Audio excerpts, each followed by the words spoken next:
Jadi untuk sesiapa yang tidak pernah tengok macam mana rupanya ChatGPT ni, ataupun sesiapa yang memang dah ada akaun ChatGPT, itu bagus.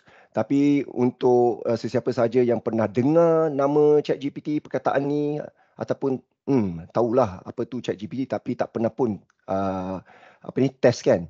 Jadi ini dia ChatGPT. Kita boleh gunakan apa-apa browser sahaja. Sebagai seorang Microsoft Certified Trainer dah lebih 20 lebih tahun ni, jadi saya memang suka gunakan Microsoft Edge lah. Jadi sesiapa yang nak gunakan Google Chrome ni ataupun apa-apa sahaja browser, jadi boleh gunakan. Alright, dia tak menjadi masalah.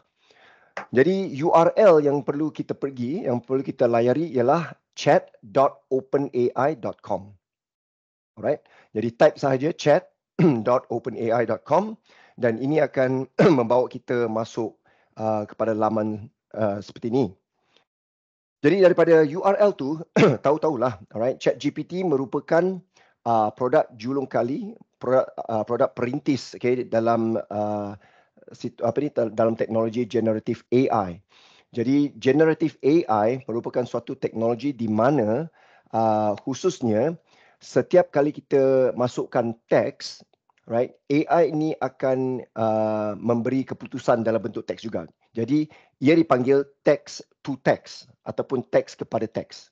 Right? Kita inputkan suatu soalan dalam bentuk teks dan dia akan kembalikan jawapan dalam teks. Itu adalah perkara yang mudah. Right? Tetapi ini adalah produk daripada OpenAI. OpenAI merupakan satu syarikat startup, okay, yang bermula tahun 2010-an macam tu. Alright, kalau tak silap saya, kalau saya boleh masih boleh ingat, dia ChatGPT ni dihasilkan dalam tahun 2013 macam tu, 13 ke 2014. Jadi dia akan train machine learning sebab dalam latar belakang ni, ini merupakan satu model bahasa yang besar. Okay? Kita panggil dia large language model. Okay?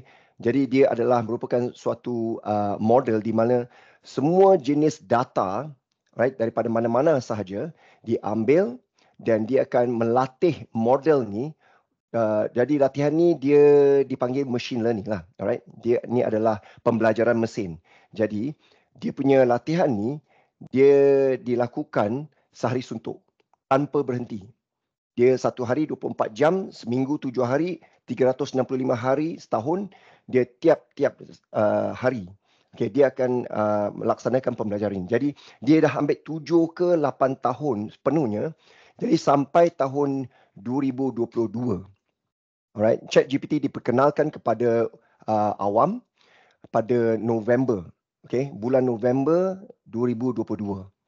Alright, jadi masa itulah ada satu macam popularnya sesi ni di mana semua orang, okay, dia telah masuk ChatGPT ni dan dia telah buat testing.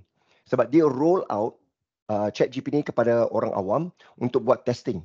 Jadi dalam masa sebulan ke bulan kedua telah menjadi satu macam letupan di mana popularnya ChatGPT ni dan ada ramai orang yang telah membuat testing ataupun semakan kepada hasil ataupun keputusan yang diterima daripada ChatGPT setiap kali kita masuk soalan. Okey, jadi tanpa melengahkan masa lagi, sekarang saya akan masuk, okey, merupakan dengan login dan siapa-siapa yang nak ikut je, okey, boleh juga you sign up. Kalau siapa-siapa yang tak ada account tu boleh klik sign up. Mari saya tunjukkan kalau kita klik sign up kat sini, ada 3 pilihan untuk kita sign up. Jadi sign up ni, okey, pendaftaran ni adalah percuma. Jadi cuma kita perlukan sama ada Google punya account, Gmail, right, email Gmail ataupun Microsoft account ataupun siapa-siapa yang gunakan Apple, ada Apple ID kan. Jadi kita masih boleh gunakan Apple ID tu.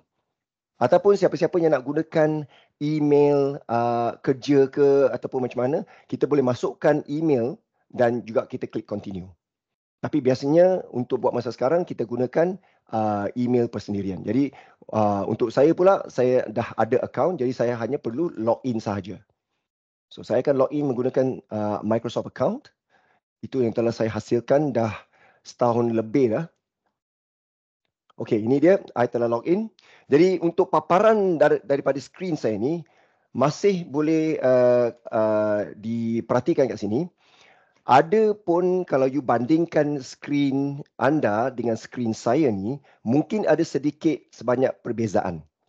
Okey, perbezaan yang utama ialah saya ada butang ni, Explore GPTs.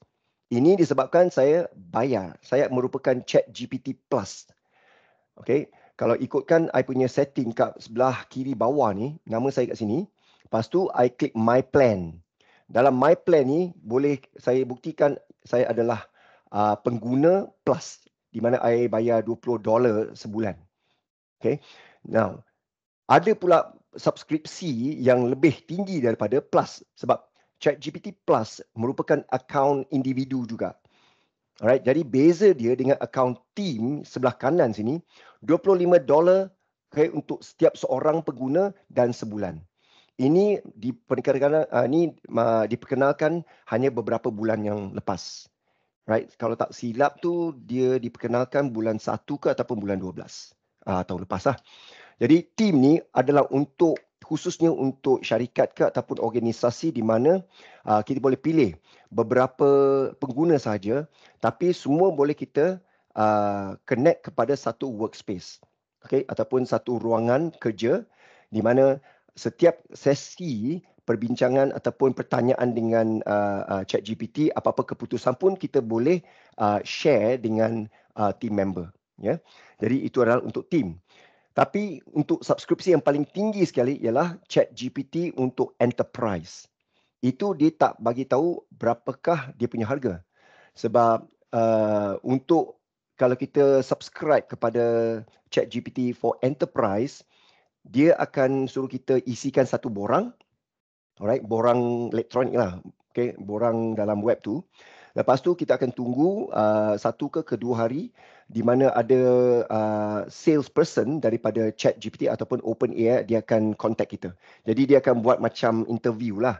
Dia akan tanya soalan berapa ramai orang dalam organisasi kita. Lepas tu apakah yang kita nak gunakan ChatGPT, apakah kegunaan ChatGPT dalam kita punya organisasi.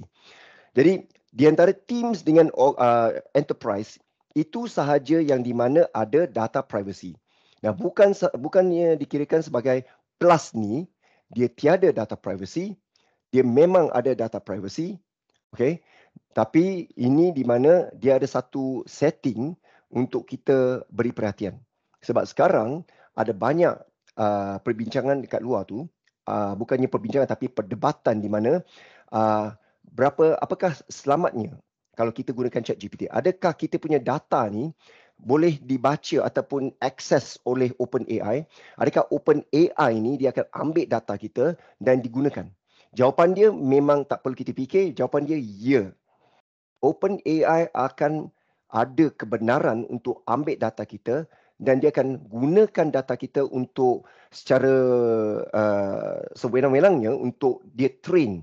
Dia akan digunakan dan dimasukkan ke dalam language model dia tu ataupun GPT ni untuk dia train dan dia akan update dia punya pengetahuan. Okey, jadi jom saya tunjukkan di mana setting tu ya. Kalau siapa-siapa yang dah ada akaun ni harus kita beri perhatian sebab ini sebelum saya buat apa-apa demonstrasi, saya memang perlu untuk beri pengetahuan tentang data privacy. Sebab apapun dari sektor awam ke ataupun sektor swasta ke, ini memang menjadi satu kebimbangan. Apa-apa yang kita gunakan generative AI hari ini, tak kisahlah you nak gunakan ChatGPT ke, Google Gemini ke, ataupun Microsoft punya Copilot, apa-apa platform generative AI hari ini memang menjadi suatu fokus utama untuk kita beri perhatian kepada data privacy. Jadi kalau kita masuk setting kat sini, harus kita beri tumpuan kepada data control. Dalam data control, setting utamanya, nampak tak ni? I zoomkan masuk ni. Chat history and training. Kalau kita baca dia punya sentence kat sini kan. Dia kata allow them to be used to improve our models. Maknanya, kalau saya turn on, kalau saya switchkan butang ni, I flipkan switch ni kepada on, maknanya I dah beri kebenaran untuk OpenAI ambil apa-apa saja maklumat daripada saya ni, apa-apa saja yang saya type ni, dia akan ambil ni sebagai pengetahuan baru dan dia akan train model dia. Jadi, kalau saya tak nak, saya tak membenarkan dia orang ambil apa punya data ke ataupun apa punya apa-apa soalan ke, jadi saya boleh flip switch ni. Tapi masalahnya ialah kalau saya turn off ni, I punya history pun tak ada. History maknanya semua sejarah apakah yang sesi-sesi ataupun chat, dialog di antara saya dengan ChatGPT sebelum ni, dia akan disimpan dalam sebelah kiri, sebelah panel ni. Dia nampak tak saya punya history kan? Memang tak ada.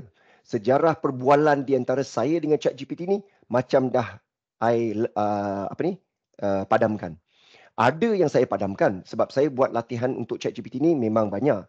Jadi ada yang saya tidak gunakan tu, ataupun contoh-contoh ke macam mana yang saya tidak perlukan, saya akan padamkan. Tapi apakah semua perbualan yang memang saya anggap dia adalah penting untuk saya lawati nanti, saya arkibkan dia. Dalam saya punya setting lagi sekali, masuk setting, ada pula setting kat bawah ni, archive chats. Ini merupakan arkib perbualan di antara saya dengan ChatGPT yang telah saya arkibkan. Kalau I tekan butang manage kat sini, nampak tak semua ni? Ini adalah semua perbualan yang saya anggap penting untuk saya nak refer balik. I nak buat rujukan ke ataupun macam mana. Ada yang tengok tahun lepas, Disember pun ada. Jadi senarai ini panjang sekali lah. Jadi itulah sebabnya you nampak sebelah kiri I punya panel ni memang kosong belaka. Alright? Sebab I telah padamkan apa-apa perbualan yang saya anggap tidak penting. Tapi semua perbualan dia akan kita simpan. Jadi misal kata, I buat demonstrasi sekarang. Lagi satu, saya adalah ChatGPT Plus punya pengguna. I bayar $20 setiap bulan. Ini membolehkan saya akses GPT versi keempat. GPT-4 ataupun untuk yang percuma, kita hanya boleh akses GPT 3.5. Jadi versi 3.5 adalah dianggap percuma dan dia merupakan satu model GPT yang paling laju. Laju sebab dia tiada akses kepada internet, dia tak boleh buat apa-apa pencarian dalam internet. Jadi khususnya ChatGPT 3.5 ni, jadi pengetahuan yang dibina oleh GPT 3.5 ni cuma terhad kepada bulan Januari 2022. Jadi maksud dia, kalau kita nak tanya apa-apa benda daripada ChatGPT, jadi dia punya pengetahuannya sampai takat bulan Januari tahun 2022. Masa dia diperkenalkan tu kan, dia punya pengetahuan tu hanya sampai takat September. Masa julung kalinya dia diperkenalkan, pengetahuan dia hanya terhad sampai bulan September tahun 2021. Tapi I masih ingat tahun lepas bulan 12 ke macam tu, OpenAI telah updatekan sedikit pengetahuan 3.5 ni kepada bulan Januari tahun 2022. Jadi dia telah tingkatkan sikit, dia telah besarkan sikit pengetahuan dia kepada 4 bulan. Daripada September 2021 sampailah bulan Januari tahun 2022. Jadi I boleh tanyakan dia punya pengetahuan dia. Cuma sekarang I type dalam bahasa Inggeris dulu. So I tanya, what is your knowledge cut off? I tanya macam ni. Jadi dia bagi tahu, I punya pengetahuan ni sampai takat Januari 2022. Jadi apa-apa yang kita nak tanya, jadi dalam pengetahuan dia cuma terhad kepada bulan Januari tahun 2022. Misal katanya, kalau I gunakan GPT 3.5 ni, I tanya soalan dia, siapakah pemenang siapakah pemenang badminton BWF Masters tahun 2023? Misal kata, Jadi dia akan bagi tahu, sorry, I tiada pengetahuan sampai takat tu. Sebab BWF Masters tu untuk tahun 2023 tu mungkin adalah lebih. Dia adalah lebih melewati bulan Januari 2022. Alright. Tapi kalau saya gunakan GPT-4, GPT-4, ini dia punya pengetahuan dia sampai bulan April tahun lepas. April 2023. Tapi telah saya buat banyak kali semakan untuk sebulan lebih dah, masalah telah keluar daripada GPT-4 ni. Kalau saya tanyakan apakah you punya knowledge cut off ni, dia akan bagi tahu, oh September 2021. Ini untuk sesi-sesi latihan saya yang minggu lepas ke ataupun minggu sebelum ni, I telah buktikan. Dia masih ada masalah di mana pengetahuan dia mungkin macam dia keliru sikit. Okay, jadi untuk buat hari ini, saya nak buat testing juga. Okay, what is your knowledge cut off? Cuba perhatikan. Nampak tak ni? Masalah masih ada. Sepatutnya dia bagi tahu April 2023. Tapi dia kata, I punya training information up until September 2021. Ini macam andaiannya ialah apa? ChatGPT versi keempat ni lebih kuno daripada apa ni 3.5. 3.5 dah sampai Januari 2022.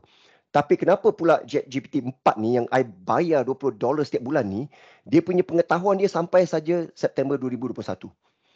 Jadi ini adalah masalah. Okay. Cuma dia apa yang keputusan yang diberikan kepada saya ni, dia telah keliru sikit.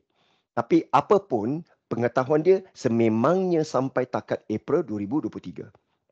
Okay. Ini cuma saya nak bagi tahu. Okay. Mungkin anda tertanya-tanya, alah dah keluar masalah macam ni, kenapa pula you masih bayar $20 setiap bulan ni? $20 tahu, itu adalah lebih kurang sampai takat RM98 sebulan tau. Sebab saya ni jurulatih juga, I nak latih. Okay, ada buat training untuk ChatGPT. Jadi setiap bulan I memang bayar banyak. Ini cuma ChatGPT saja tau. Belum kira lagi dengan platform-platform generative AI yang lain. Okay. Tapi walaupun sesi ini berkaitan dengan ChatGPT, right? Ini adalah satu sesi pengenalan. Okay. Kita nak bermesra dengan ChatGPT, nak berkenal-kenal dengan ChatGPT. Okay. Nak berjinak-jinak dengan dia sikit. Tapi sebenarnya buat sampai hari ini, saya memang gunakan Microsoft Copilot lebih banyak daripada ChatGPT. Disebabkan Copilot telah memberikan semua akses yang seumpama ChatGPT 4 ni dengan percuma. Kita tak payah bayar $20 ke ataupun macam mana daripada segi Microsoft Copilot, sebab Copilot adalah berdasarkan GPT 4 juga. Jadi sini I kena bayar $20 untuk akses GPT 4. Tapi untuk Microsoft Copilot ni, kita boleh akses secara percuma. Jadi I kena reservekan sikit ni dulu. Nanti saya akan tunjukkan Copilot. Jadi, jom kita tengok apakah kelebihan ataupun apakah keupayaan ChatGPT ni.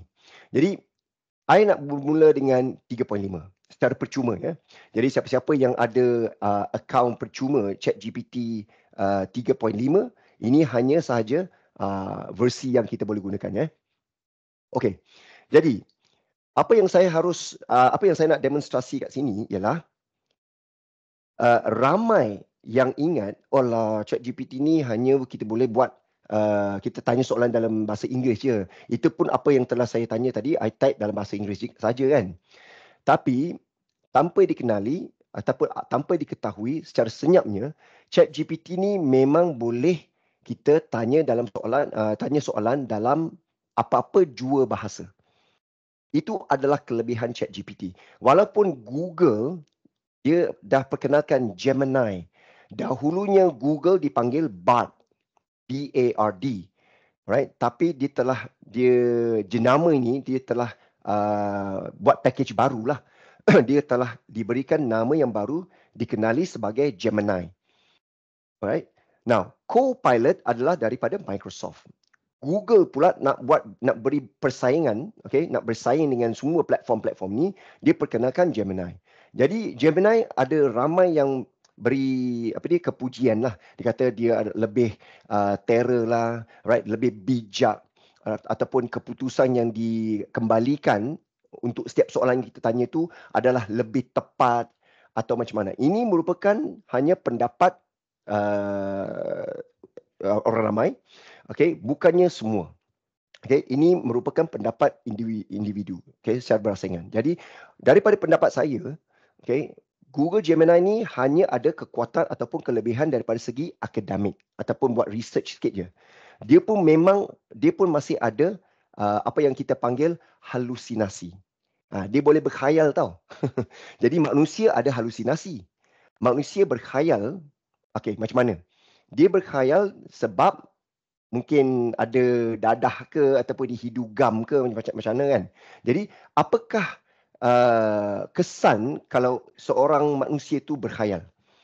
Berkhayal tu maknanya dia tak tahulah benda daripada yang maya ke ataupun benda yang dia hanya cuma fantasi je kan. Jadi dari segi AI pula, khayalan ataupun halusinasi AI ni dia akan memberi kesan buruk kepada kita. Jadi memang adalah nasihat saya setiap kali. Apa-apa jua soalan yang kita tanya ni, daripada hasil yang dikembalikan oleh ChatGPT, seharusnya kita kena buat review. Kita perlu buat semakan. Jangan kita anggap saja, oh dah ada keputusan. Jadi saya boleh copy saja, lepas tu I tampalkan dalam I punya apa-apa. Lepas tu I hantar saja. Itu je. Okay? Jadi harus kita buat semakan. Sebab ini memang ada kalanya tanpa buat semakan, mungkin jawapan yang diberikan tu mungkin bukanlah fakta, mungkin adalah khayalan sahaja. Okay. Now, sekarang I nak berikan suatu bukti. Ini memang saya selalu buktikan. Ini khayalan yang memang boleh kita dia I pun tak tahu macam mana nak cakap ni ataupun nak terangkan ni. OpenAI tahu kelemahan ni, tapi I tak tahu kenapa diorang tak memperbaiki pengetahuan ni. Okay. I selalu buat demonstrasi ni. I tanya, senang je, ni 3.5 kan. How many M's are there in Canada? Soalan yang saya tanya ni, ada berapa huruf M dalam perkataan Canada? Nampak tak jawapan dia? There are 3 M's in Canada. Di mana dia dapat kena pasti M tu, I tak tahulah. Okay. Jadi kalau kita memang tak baca, walaupun soalan ini pendek, jawapan yang diberikan pun pendek juga, tapi ini merupakan satu bukti di mana ada jawapan yang diberikan adalah bukannya dikira tidak tepat, bukannya tidak tepat sahaja, malah dia merupakan salah sama sekali. Okay, I cuba tanyakan. Okay, are you kidding me? Okay. Lepas tu dia minta maaf. Okay. Let's delve a bit deeper. Canada consists of 6 letters. Okay, betul. 6 huruf. There are indeed 3 instances of letter A. Okay, betul. But only 1 occurrence of letter M. So in total, there's only 1 M. Lah, budak ni kan. Nampak tak? Dia beri penerangan kan. Wah, panjang lebar. I ingat dia nak betulkan ni. Tapi rupa-rupanya dia kata masih ada 1 M. Dia berikan pencerahan sedikit. I tanya dia huruf M. Dia bagi pencerahan yang lebih mendalam. Dia kata Canada mungkin memangnya ada 6 huruf tapi ada 3 A. Betulnya ada 3 A. Tapi I tanya huruf M. Dia kata sememangnya ada 1 M. Okay. So kalau kita nak typekan dia, how many letters of M? Okay. How many M? Now, mungkin kita nak perlu tanyakan dengan lebih teliti. How many alphabets or how many letters M are there in Canada?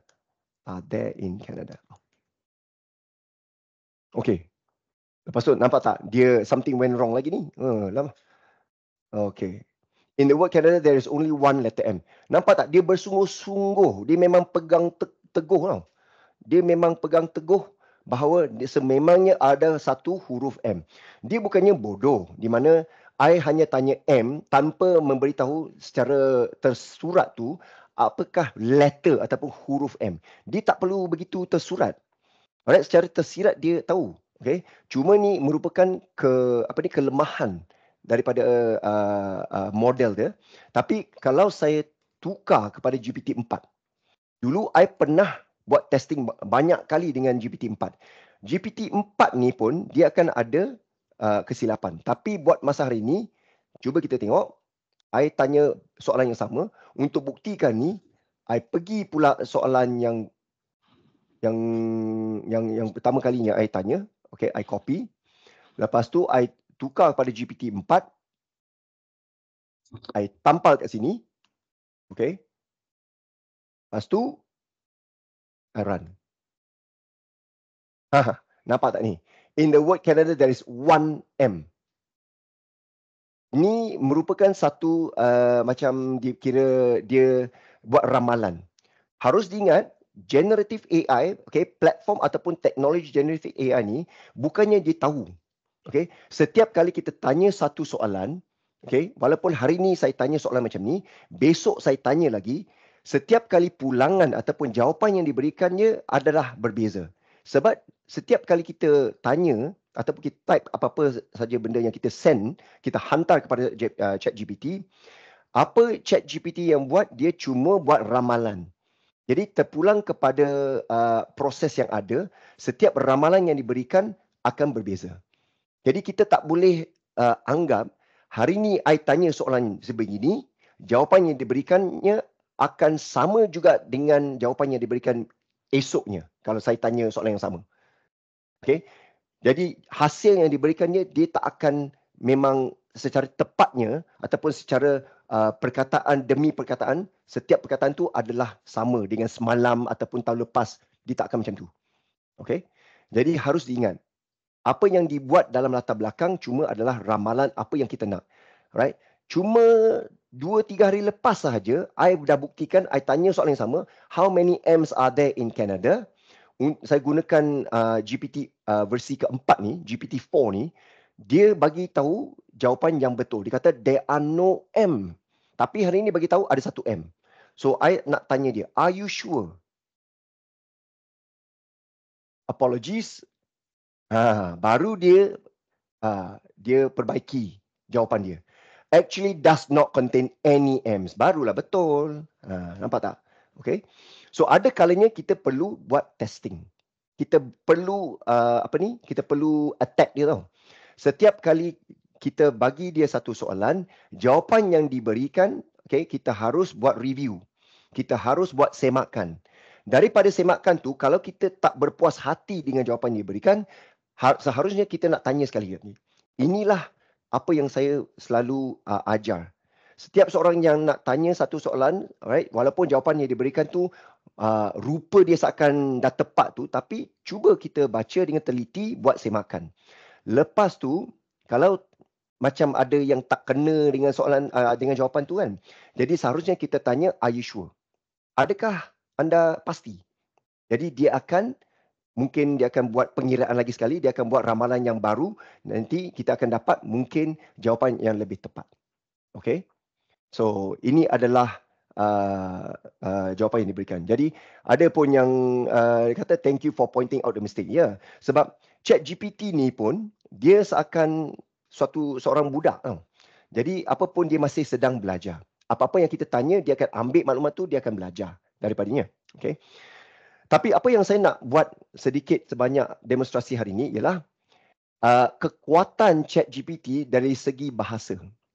Okey, jom walaupun saya masih gunakan GPT-4, saya nak tunjukkan GPT-5 3.5 ya. Okey.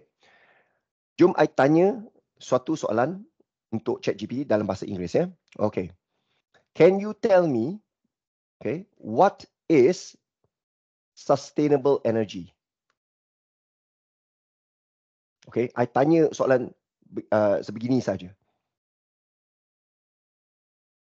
Okey, lepas tu dia bla bla bla bla bla bla. Wih, banyaknya. Okey, baguslah. Okey. Jadi semua dalam bahasa Inggeris. Apa yang saya boleh buat ialah, I boleh buat macam ni. Okey. Bolehkah, nampak tak? I terus type dalam bahasa Melayu. Okey. Bolehkah anda berikan jawapan dalam bahasa Melayu? Tentu. Nampak tak? Dia terus tanpa lengah-lengahkan lagi. Jadi tenaga lestari. Okay.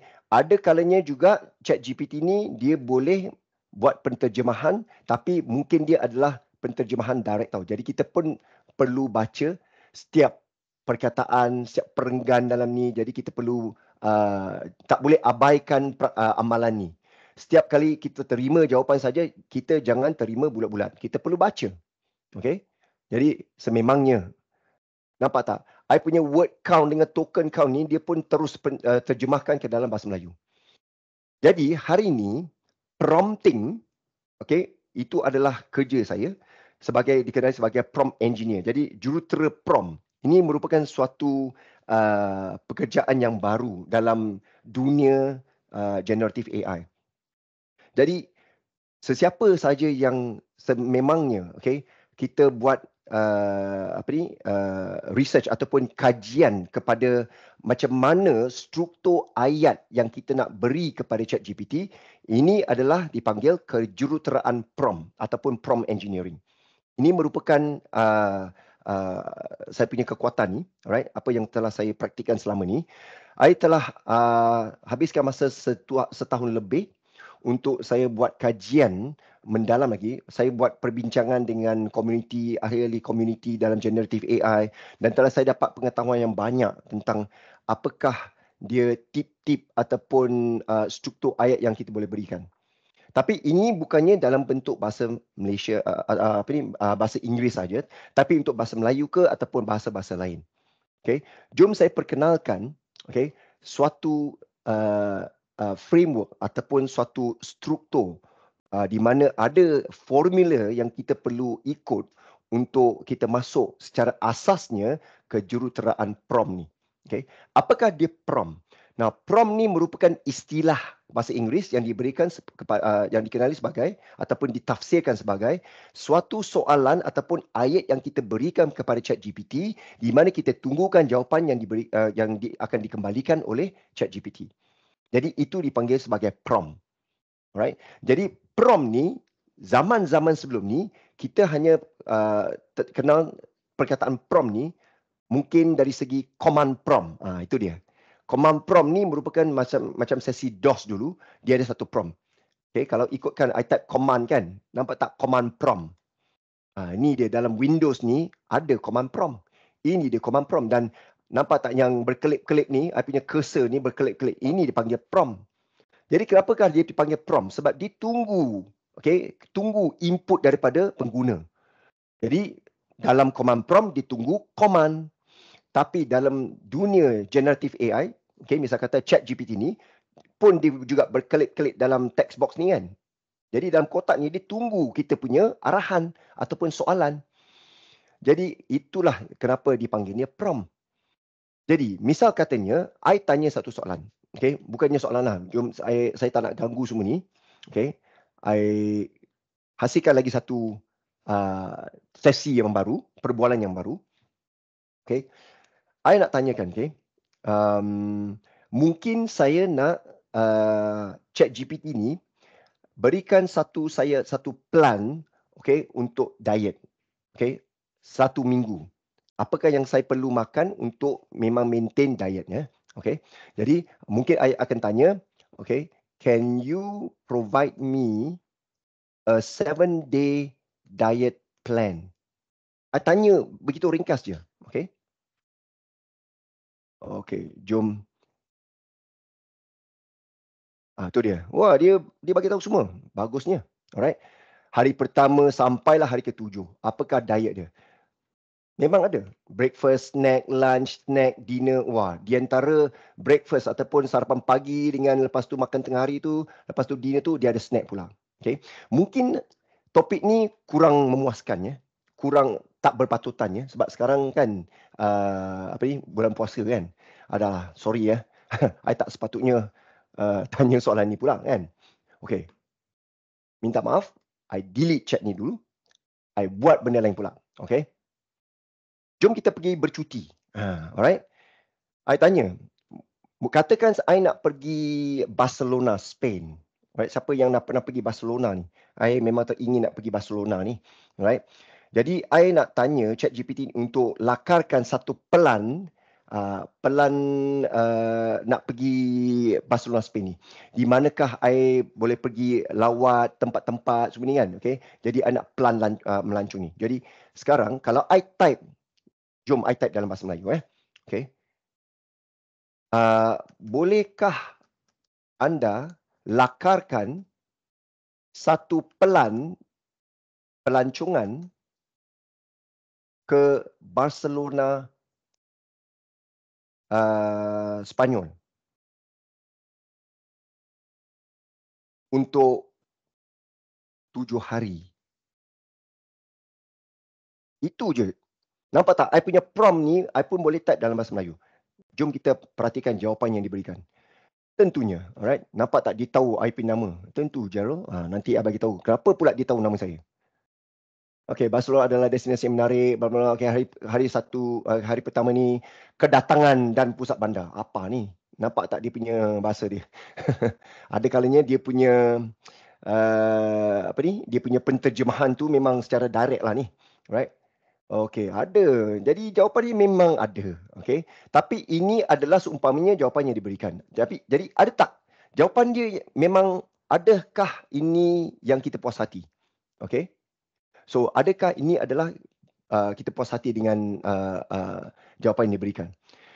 Tapi, I rasa kan, ini memang secara ringkasnya, secara ringkasnya siapa-siapa sahaja yang nak tanya soalan dengan ChatGPT, ini sahaja apa yang diberikan. Right? Memang ada jawapan yang diberikan. Tapi dari segi ataupun daripada sudut kejuruteraan prompt, ini tak cukup. Ini bukannya sahaja apa yang telah saya buat ni. Okay? Ini bukan sahaja kelebihan yang ada. Jadi, jom saya bagi tahu macam mana seorang jurutera prompt akan tanya benda yang sama ni. Okay? I akan zoom kat bawah ni untuk diorang tengok. Alright. Patutnya tak macam ni. Okay? Anda adalah seorang pakar pelancongan. Pakar perunding, katakan. Pakar perunding pelancongan. Shift enter untuk buat line seterusnya. Saya berkenan untuk melancong ke Barcelona, Spanyol. Okey. Untuk 7 hari bersama dengan isteri saya. Okey. Saya akan terbang dari Kuala Lumpur. Nanti saya akan jelaskan Malaysia. Saya perlukan suatu pelancongan tersebut dengan maklumat seperti nombor 1, tempat-tempat pelancongan yang harus dilawati. Yang kedua, tempat di mana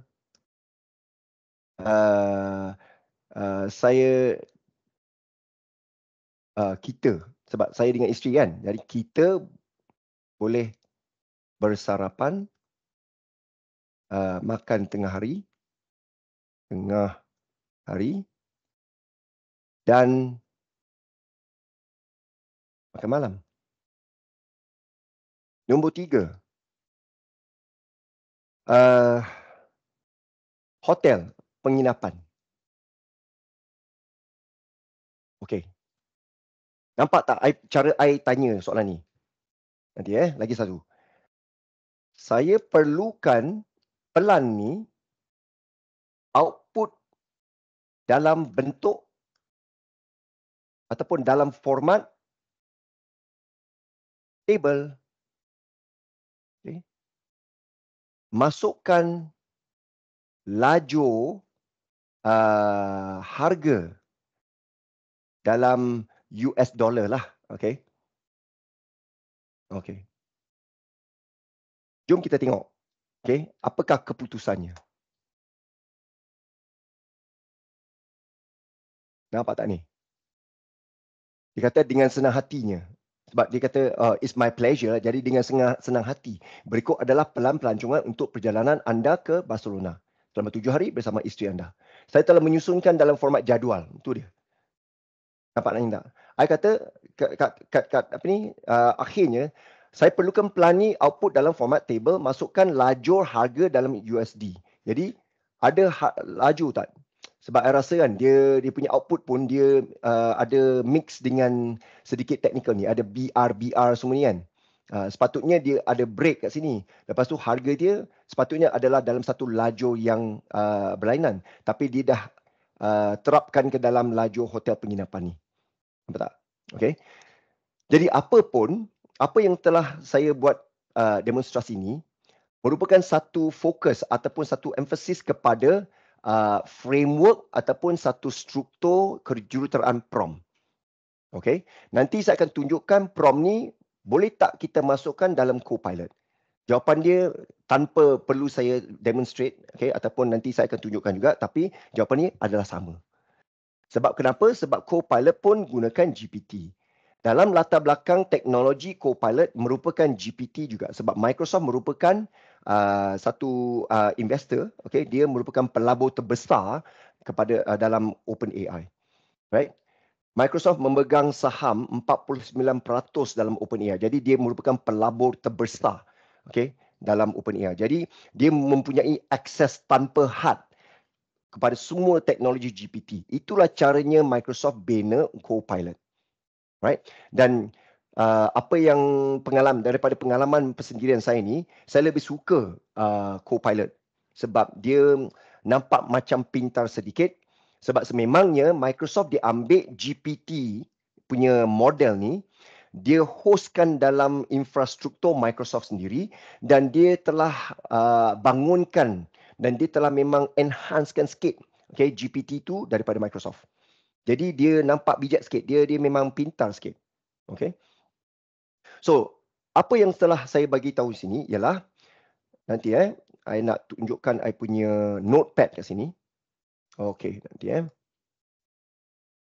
No, dalam I punya notepad ni, okay, I nak bagi tahu framework kejuruteraan prompt yang telah saya gunakan tadi. Okay. Jadi, masa saya saya belajar tentang prompt engineering ni, okay, I telah diperkenalkan dengan framework ataupun satu rangka kerja kejuruteraan prompt, 37 rangka kerja. Ada 37 jenis rangka kerja. Right? Tapi lepas I dah certified kan, I pun dah mungkin lupa banyak daripada rangka kerja ni. Cuma I ingat 5. Sebab yang 5 rangka kerja ni memang adalah paling terkenal. Tapi hari ni, dalam demonstrasi ni, I hanya boleh perkenalkan yang paling asas.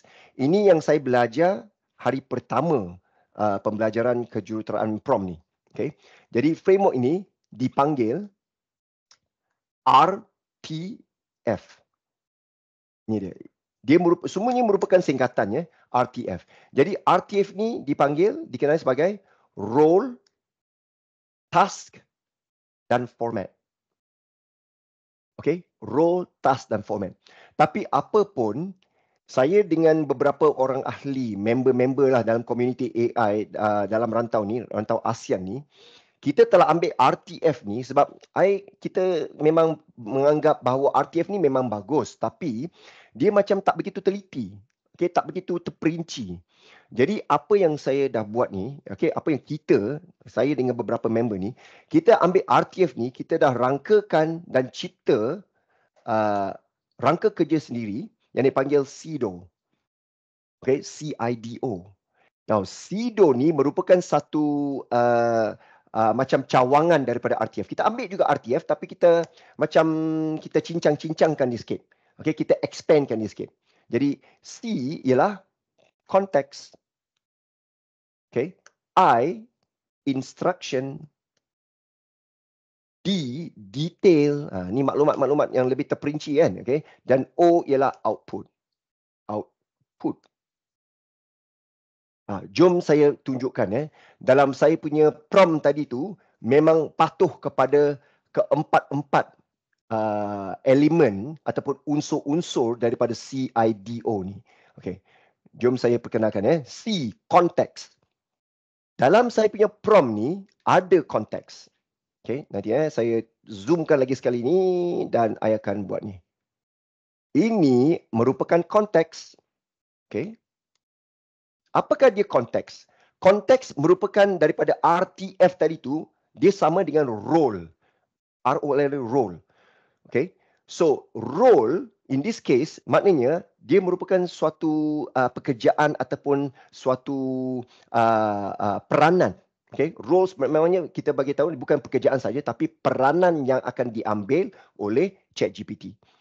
Apakah peranannya? Jadi adalah mustahaknya kita bermula setiap satu prompt ni kita berikan suatu peranan kepada ChatGPT, jadi ChatGPT akan lebih fokus. Disebabkan saya bertujuan untuk tanya nak rakan-rakan satu pelan pelancongan. Satu itinerary untuk saya pergi belancong, nak perjalanan saya pergi ke Barcelona, kan? Jadi takkanlah saya tanya you adalah seorang peguam, right? Sebab peguam tu dia punya peranan bukannya untuk bagi tahu pelan pelancongan, kan? Jadi kita beri di peranan, you adalah satu pakar perunding, you adalah travel consultant, kan? Pakar perunding pelancongan. Jadi dah ada satu peranan dalam ChatGPT, kita telah terapkan dia punya peranan khususnya yang akan dimainkan oleh ChatGPT. Jadi selebihnya soalan pula kita akan bagi dia task. Daripada RTF, role dah ada, jadi kita panggil dia konteks ataupun role sama juga. Okay. Tapi task dia, tugasan dia, T adalah task ataupun tugasan. Okay, sama jugalah. Tapi kita saya dengan member-member daripada community tu, kita bukannya berpendapat dia adalah salah. Task tu memang betul, tapi tak begitu teliti. Jadi kita ambil task tu, kita cabangkan dia kepada dua. Task tu ataupun tugasan akan mengandungi dua elemen, dua unsur. Nombor satu, unsur instruction ataupun arahan yang kita nak bagi kepada ChatGPT. Lepas tu pula unsur kedua ialah details ataupun maklumat yang lebih terperinci.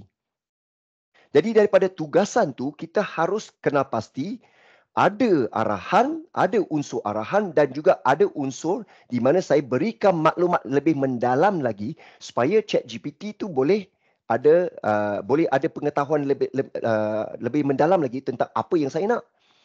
Sebab kalau kita beri arahan tu kalau tak begitu terperinci, jadi keputusan yang akan dikembalikan tu mungkin tak begitu terperinci juga, tak begitu padan dengan apa yang kita nak, kan? So, dari sini nampak tak? Walaupun saya punya rangka kerja dikenali sebagai CIDO, okay? Context, Instructions, Details, Output. Tapi ada kalanya turutan dia tak begitu patuh. Tak perlu dipatuhi sebagai CIDO. Turutan dia tak kisah. Kita boleh bermula dengan C, konteks. Lepas tu mungkin D, details dulu. Baru arahan, I dan last sekali output. Okay, nampak tak? I punya output kat bawah ni. Ada output.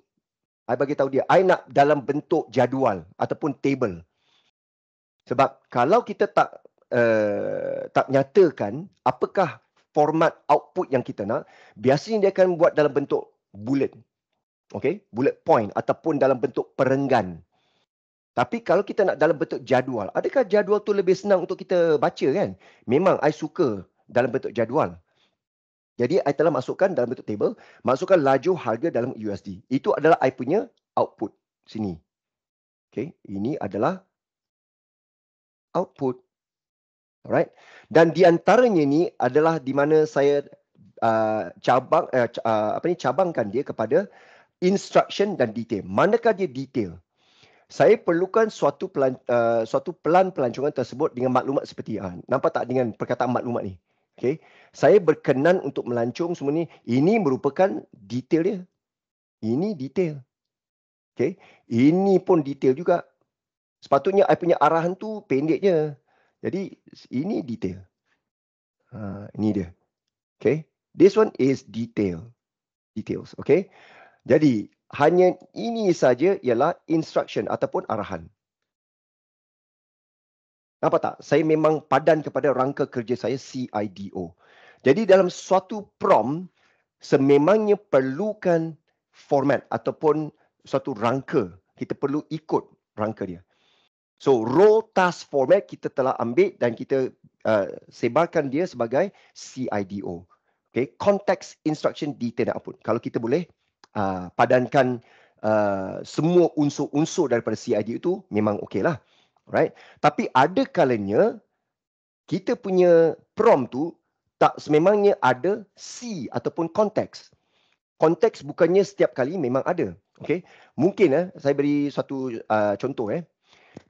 Sekarang tadi I tanya tentang pelancongan. Okay? Sekarang pula mungkin I nak tanya soalan berkenaan dengan undang-undang. Okay? Jadi saya boleh beri suatu arahan ataupun I tukarkan peranan dia. I boleh bagi tahu, now you are a lawyer. Ataupun anda sekarang seorang peguam. Okay. Lepas I dah bagi arahan ataupun peranan, lepas tu barulah saya tanya, saya berikan maklumat dan lepas tu arahan kepada ChatGPT. Okay. Tak semestinya sekarang I dah beri dia suatu peranan, you adalah pakar perunding pelancongan, lepas tu I tak boleh tukar pula peranan di kat bawah ni. Tak semestinya.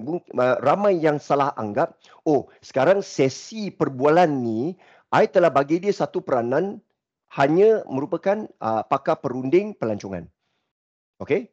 Jadi kalau I nak tanya pula soalan berkenaan dengan undang-undang ataupun insurans ke ataupun apa-apa topik yang lain. Jadi I perlu setiap kali buka satu sesi perbualan yang baru, new chat. Tak perlu. Kita boleh tukar saja peranan dia terus daripada sini. Okay. Sekarang anda merupakan seorang seorang peguam yang bertauliah. Okay. Lepas tu kita boleh isikan apakah arahan yang you nak. Okay. Apakah soalan yang you nak tanya. Okay. Boleh jelaskan rang undang-undang Malaysia secara ringkas. Dalam katakan misal kata 100 patah perkataan. Katakan. Alright. Dia dalam 100 patah perkataan. Okay. So, apa yang kita boleh tengok dari sini ialah tak semestinya kita selalu kena klik butang new chat untuk hasilkan satu sesi baru perbualan di antara kita dengan ChatGPT. Kita boleh tukar saja dia punya peranan dia seperti umpama ni. Okay. Okay. So that is why setiap kali kalau kita nak hasilkan satu chat yang baru ataupun perbualan yang baru, cuma kita nak pastikan ia adalah merupakan topik yang baru. Okay. Sememangnya sebelum ni, I tanya tentang soalan pelancongan. Tapi tiba-tiba kalau I nak tukar topik, tukar subjek yang baru, jadi I akan buka satu sesi yang baru. Sebab kalau saya nak simpan semua sejarah perbualan saya ni, daripada tajuk di sini, saya boleh kena pasti, ini dulu saya tanya dia tentang perkara ini. Lepas tu pula, ni perbualan di antara saya dengan ChatGPT berkenaan dengan topik yang lain pula. Jadi kalau kita memang rojakkan, kita campurkan berjenis-jenis topik dalam satu sesi perbualan, itu mungkin akan lebih sukar untuk kita nak cari balik, daripada segi topik apa yang pernah saya bincangkan dengan ChatGPT. Ya. Can ChatGPT get info from dark web? Dark web ni. Ini tak seharusnya ditanya sebab semua topik yang tak ada kena-mengena dengan, mungkin ada unsur-unsur jenayah, unsur-unsur yang tiada moralnya, ChatGPT akan tolak. Okay. That is the only time ChatGPT akan say no to you. ChatGPT biasanya dia tak akan say no, tapi dia hanya akan say no kalaulah kita punya soalan tu ada unsur-unsur kekerasan, unsur-unsur keganasan, alright, ataupun apa-apa dia. Okay, misal kata you tanya dia, okay, boleh tak tunjukkan saya cara-cara ataupun langkah-langkah untuk membuat suatu bom atom. Dia akan bagi tahu sorry, minta maaf, ini merupakan suatu ada unsur keganasan, bukannya saya punya apa ni? Saya punya tanggungjawab untuk ini.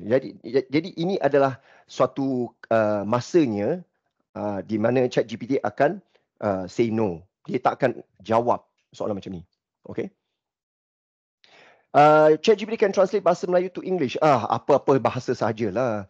Jadi macam ni kan, tengok orang undang-undang Malaysia adalah apa-apa kan. Ni semua dalam bahasa Melayu kan.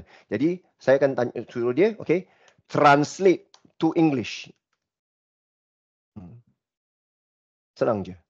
Alright? You type saja. Okay? I pun boleh type dalam bahasa Cina tau. Okay? Okay? Or maybe, okay, I akan tunjuk, just say translate to Chinese. Boleh juga. It's in Chinese. Okay. Translate to German. Bahasa Jerman. Apa-apa sahaja bahasanya. Okay. Can generate income from ChatGPT. Generate income macam mana? Can give me money now. Lepas tu, you punya komputer tu, daripada keyboard tu, keluarlah semua wang tunai ya. Can generate income from ChatGPT. I ada banyak petunjuk. Okay, there are many. What we call in generative AI kan, kita panggil dia sebagai side hustle. Kita boleh tanya ChatGPT, boleh bagi tak cadangan, okay, ataupun top 10 side hustle yang boleh dibuat menerusi generative AI. I dah bagi satu petunjuk dah. Jadi you boleh test tengok, tanya ChatGPT, apakah cadangan yang dia akan bagi.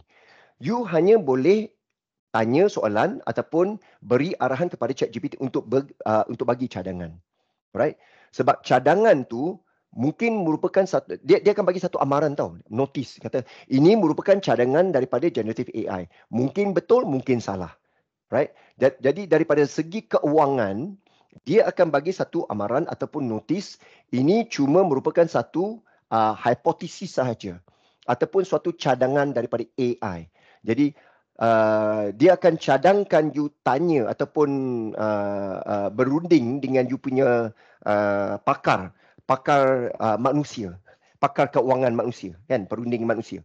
So dia akan bagi tahu macam ni. Alright. Jadi dari segi nyawa manusia ataupun dari segi keuangan, ni semua adalah topik-topik sensitif. Jadi generative AI, ChatGPT ni dia bijak.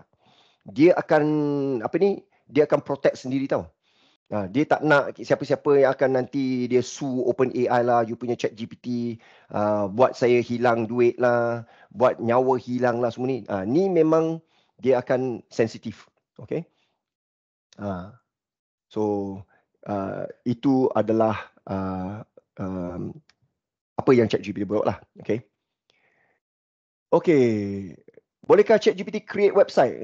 Boleh juga. Tapi untuk create website ni, sebab kalau kita gunakan yang free ni, kena berhati-hati ya. Okay, harus diingat, free ChatGPT, dia punya pengetahuan dia sampai takat tahun 2022, Januari. Jadi teknologi yang akan dihasilkan, okay, mungkin teknologi itu akan outdated sikit lah. Tapi sampai takat tahun 2022 tu tak begitu outdate lah, tak begitu kuno lah kan. Okay. Tapi cuma kalau lagi suruh dia, can you help me create a website? Boleh tak tolong saya hasilkan satu laman web? Okay. ChatGPT akan bagi tahu, I tak boleh terus-menerus hasilkan laman web kepada anda. Cuma I boleh janakan kod-kod untuk hasilkan satu laman web. Itu hanya apakah keupayaan ChatGPT. ChatGPT tak boleh beraksi. Dia tak boleh laksanakan kerja. Dia sebab dia dalam latar belakang ni, model dia adalah text to text. Dia hanya boleh kembalikan keputusan dalam bentuk teks. Dia masih tak ada keupayaan untuk laksanakan kerja ataupun to complete an action. Itu adalah objektif OpenAI. Jadi dari tahun sekarang, daripada saat sekarang, okay, teknologi daripada semua platform-platform ni, dia punya goal dia punya objektif dia ialah untuk capai takat AGI. Kita hanya tahu AI. Okay, tapi apakah goal ataupun objektif yang akan datang ialah AGI. Artificial General Intelligence. Itu kecerdasan buatan am. Alright. AGI bermakna dia bukan sekadar boleh memberi nasihat ataupun memberi jawapan kepada semua arahan ataupun soalan kita yang kita beri. Adapun arahan yang kita berikan tu, ada suatu hari nanti kita nak suruh dia buat kerja. Okay? So, dalam latar belakang tu, dia kena call banyak-banyak servis ataupun kena praktikkan suatu workflow. Dia kena panggil dan juga dia kena run suatu workflow yang akan buat kerja. So, umpamanya, okay, saya bagi satu contoh. Sekarang, you suruh ChatGPT, tolong saya tulis suatu email. Dia boleh tolong, okay, tapi dia tak boleh hantar email tu. Okay, boleh faham tak? Okay. Sebab email tu adalah dalam bentuk teks. Tapi bolehkah you tolong draft ataupun tulis suatu email? Yes, boleh. Tapi email tu dia akan keluar dan adalah menjadi kita punya tanggungjawab untuk copy teks email tu. Lepas tu kita hantar sendirilah. Okay, tapi kita belum capai lagi suatu takat di mana kita boleh hantar email tu. Tapi apa yang saya bagi tahu sekarang, ini ChatGPT 3.5. Kalau kita bayar $20, okay, ChatGPT 4, adakah rupanya ChatGPT 4 ni boleh buat tak? ChatGPT 4 pun tak boleh buat. Tapi disebabkan saya bayar $20 sebulan, saya ada akses kepada GPT Store. I klik Explore GPTs. Ini merupakan GPT Store. Dia seumpama App Store, di mana kita boleh cari banyak-banyak jenis app yang kita nak install. Ini pun kita boleh cari banyak-banyak jenis GPT lain. Ini kita panggil dia sebagai custom GPT. Custom GPT maknanya GPT yang dibina oleh individu. Okay, nampak tak? I ada Gemrain Cost GPT. Ini pun merupakan GPT yang saya bina sendiri yang mewakili organisasi saya. So when I click Gemrain Cost GPT, nampak tak ni? By Gerald Hung. I am the one who built this. Jadi Gemrain Cost GPT dia punya keupayaan dia hanya tertumpu kepada memberi nasihat tentang apakah kursus-kursus AI yang boleh dikena pasti, yang boleh diambil daripada Gemrain Consulting. Jadi, I boleh tanya soalan berkenaan dengan saya nak belajar Google Gemini. Boleh tak cadangkan kursus apa yang you ada? I can ask from here.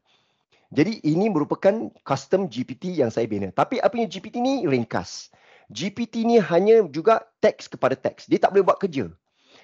Ada pun sekarang daripada store GPT ni, right? Ada setengah-setengah jenis GPT yang boleh lakukan kerja. Lakukan kerja maknanya dia akan dalam latar belakang tu, dia akan execute satu workflow. Misal kata boleh hantar email. Sebab dia dah tolong you tulis email tu. Jadi dia akan ambil teks email tu dan dalam latar belakang tu dia akan hantar email dalam bentuk satu workflow. Tapi ini harus diingat ada bahayanya. Sebab kalau kita gunakan apa-apa saja jua GPT daripada store ni, daripada kedai-kedai ni, right? Adakah data yang kita nak suruh dia buat tu, adakah penulis ataupun pembuat GPT ni dia akan ambil data kita? Ini merupakan suatu soalan privacy juga, data privacy juga. Okay? Jadi daripada segi perlindungan maklumat kita, kalau kita punya maklumat tu memang begitu penting, right? Dan kita tak boleh bahayakan diri untuk ambil risiko untuk data kita tu keluar daripada GPT ni. Jadi kita harus check, kena semak dengan betul-betul. Sebab dah memang ada berita kat luar tu, ada ramai individu mungkin macam tadi dark web tu kan, ada pula hacker ke macam mana, dia hasilkan satu GPT dia tayangkan dia punya deskripsi, dia paparkan deskripsi GPT ni nak buat benda ni, benda ni, benda ni, dia nak tarik perhatian kita, right? Dia nak attract kita nak gunakan dia punya GPT. Tapi masa apa-apa yang kita type tu, mungkin dia akan hack through that GPT. Okay, dia akan ambil maklumat kita. Dia tak boleh hack kepada kita punya laptop, tak boleh. Tapi dia hanya ambil maklumat kita. Jadi dia akan tanya banyak-banyak soalan. Mungkin ada pula kita tanya soalan dia, lepas tu dia kata, oh, I tak faham. Boleh tak beritahu sedikit lebih terperinci lagi tentang detail-detail yang you nak tu. Jadi dia akan trick kita, okay? Dia akan scam kita macam mana nak beri apa ni? Nak key in lebih banyak detail lagi kepada GPT tu. Jadi kena berhati-hati, alright? So ChatGPT memang dia dah OpenAI pun dah buat satu pengumuman GPT-5 dah dalam perancangan. GPT-5 akan dia launch mungkin bulan Jun ataupun bulan Julai. Itu telah CEO of OpenAI dia telah buat pengumuman. Jadi apa yang kita dah mungkin nak tengok daripada hasil GPT-5 ni, versi ke-5 ni, ialah adakah boleh tak ChatGPT buat kerja dalam latar belakang. Alright. So this is actually apa yang kita nak tunggu-tunggulah. Alright. Jadi buat masa sekarang, ChatGPT ni merupakan LLM. Okay. Text to text sahaja. Now, ini sekarang masanya saya nak tukarkan kepada Copilot. Sebab ada soalan nak tanya saya, boleh tak tunjukkan dalam Copilot pula. Now, disebabkan Copilot adalah daripada Microsoft. Mungkin ramai daripada anda ni dah ada pun tertengok pula, okay, ternampak.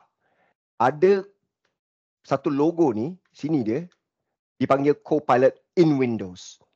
Siapa-siapa yang gunakan Windows 11 dah mungkin ada butang Copilot ni yang warna pelangi ni, okay, berwarna-warni ni, I klik, nampak tak Copilot? Ini merupakan Copilot yang memang dia built-in, dia terbina daripada Windows, dalam Windows. I punya ni masih dalam preview.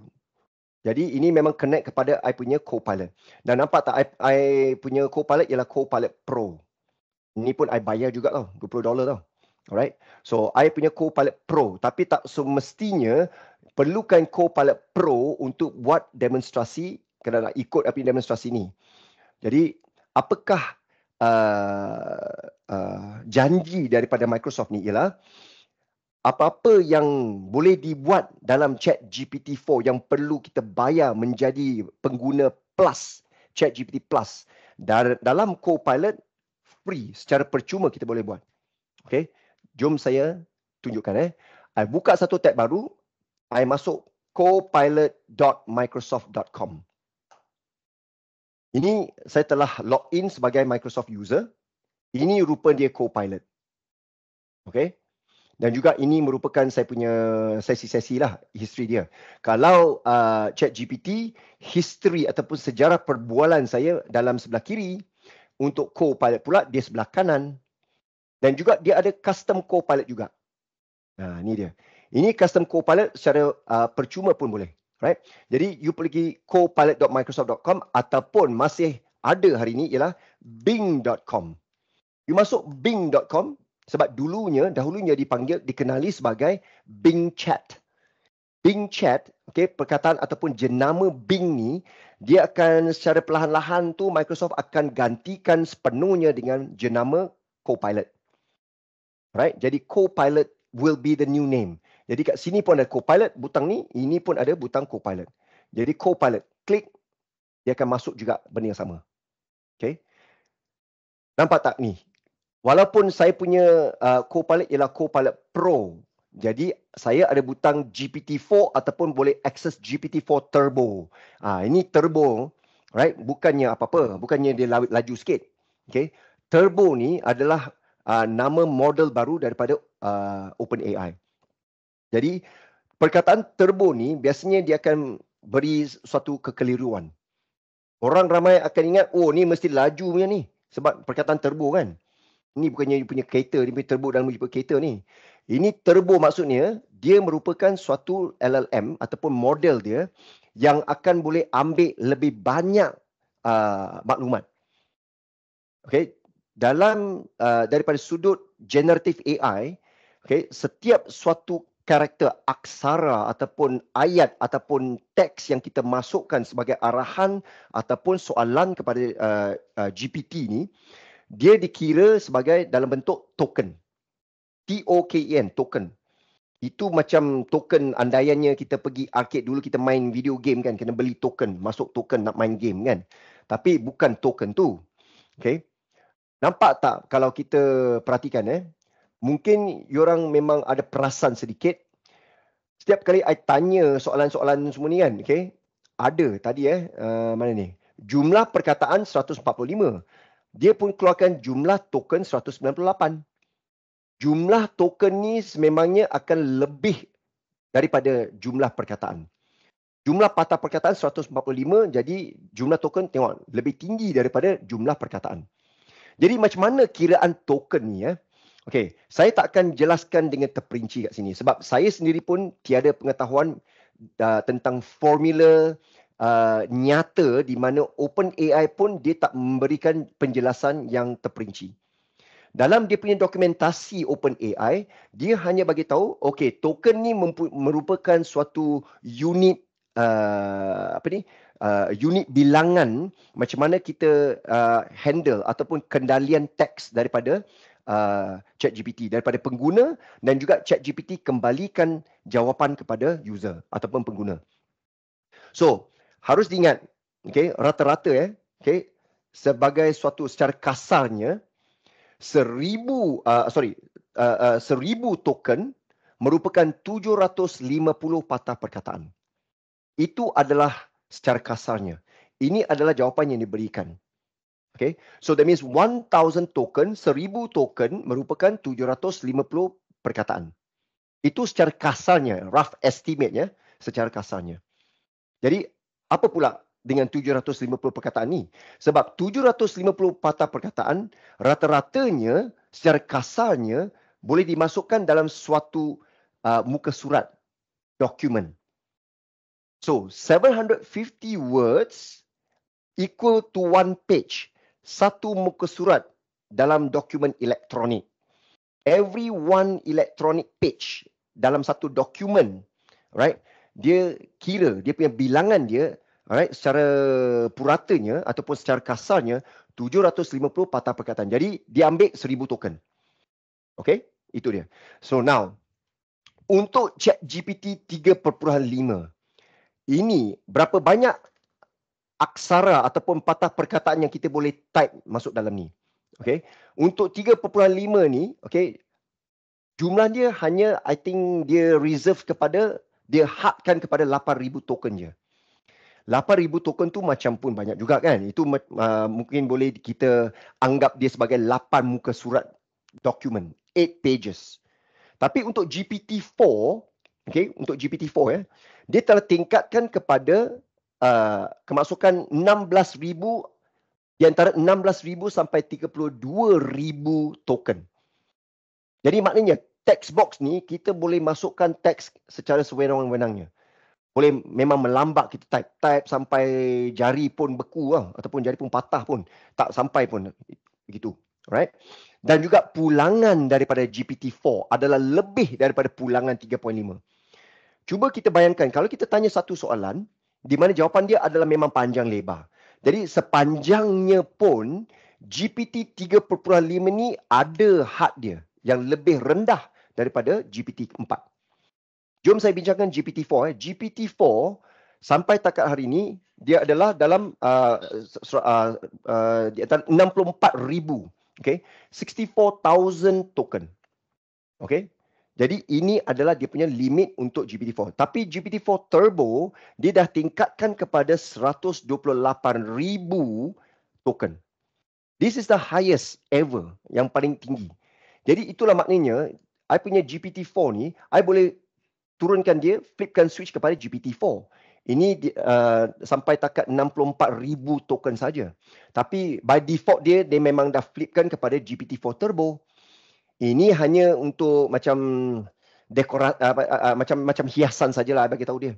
Okay? Sebab kalau I pindahkan kepada precise, I punya conversation, style perbualan saya nak dengan Copilot ni, I nak lebih terperinci, lebih tepat, ataupun lebih kreatif.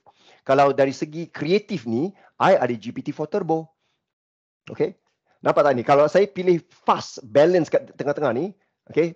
Jadi ini merupakan penggunaan GPT 3.5. Tiada gunanya. Saya jarang gunakan balance ni. Tapi kalau you nak jawapan yang lebih lajunya, jadi kita gunakan balance. Okay? Lebih seimbang di antara kreatif ataupun di antara ketepatan ni. Jadi balance. So tapi yang Copilot boleh bagi tahu kita ialah jumlah aksara yang kita boleh input. Nampak tak ni? 2000. Chat GPT pun tak ada ni. Dia kat sini dia tak tunjuk. Jadi kita tak tahu. Okay? Kita telah input berapa banyak aksara ataupun ayat ataupun perkataan. Tapi dalam Copilot dia bagi tahu kita hanya boleh type sampai maksimum 2000 je. Tapi kalau I pilih style perbualan ni untuk gunakan GPT-4, dia dah doublekan dia. Dia dah memang ditingkatkan kepada 4000 aksara. Jadi I boleh type 4000 aksara kat sini. Tapi ulangan daripada Copilot adalah memang patuh kepada GPT-4 Turbo, maksimum 128,000 token. Okay. So ini merupakan apa yang kita boleh buat dalam Copilot. Tapi harus diingat juga, selain daripada GPT-4 ni, okay, kita boleh tanya soalan-soalan yang dia boleh akses kepada internet. Okay. Disebabkan kita hanya mungkin ada lebih kurang setengah jam lagi, nanti saya akan tunjukkan macam mana, apakah kelebihan Copilot yang ada. Nampak tak ni? Sekarang kita boleh add file tau. Kat ChatGPT kalau kita adalah pengguna percuma 3.5, kita tak boleh attach satu file dan suruh ChatGPT tu buat analisa tentang file tu. Ataupun kita nak buat rumusan ataupun ringkasan daripada file tu. Okay. Kita perlu bayar $20 untuk dapatkan GPT-4. Dalam ChatGPT-4 ni baru ada butang klik ni. Ini butang di mana kita boleh attach satu file. Jadi lepas kita dah attach file tu, kita boleh suruh ChatGPT untuk buat ringkasan ataupun rumusan daripada pembacaan tu. Okay. Jadi untuk Copilot ni, ini bukannya disebabkan saya Copilot Pro. Ini kalau you adalah Copilot free juga, perlu kita perhatikan butang ni memang ada juga. Butang ni pula ialah untuk kita attach image. Jadi dua ni adalah berlainan. File ni merupakan file dalam bentuk PDF ke, file Excel pun boleh. Tapi kalau kita nak buat analisa image, kita kena tekan butang ni, add an image. Okay. Jadi Microsoft adalah memang dia begitu senang hati untuk beri semua keupayaan ni dalam percuma.